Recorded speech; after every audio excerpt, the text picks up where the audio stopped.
Successfully dealing with the Internal Revenue Service is about knowing the laws and procedures that IRS employees must follow and effectively leveraging that knowledge.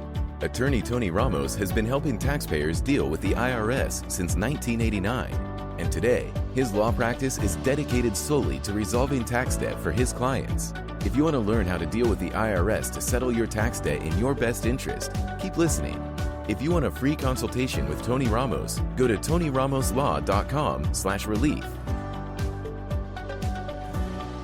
What can I do if I cannot afford to pay any of my tax debt to the IRS? Today, I'd like to tell you about currently not collectible status for taxpayers in your situation. If you can demonstrate to the IRS that your income is not enough to pay more than your living expenses that are reasonable and necessary, the IRS will put you on a 2-year period without any payments at all. Every 2 years, they look at your tax returns to see if you can afford to start making payments. You need to fill out a form that the IRS uses.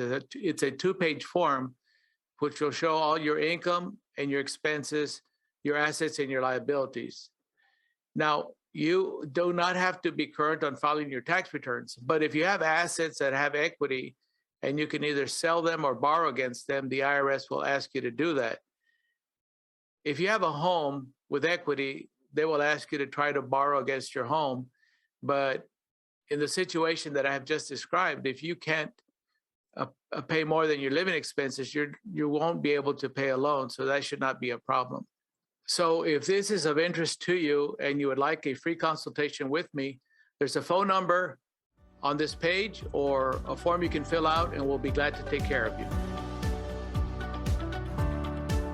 For more episodes about IRS tax relief, go to taxreliefacademy.com.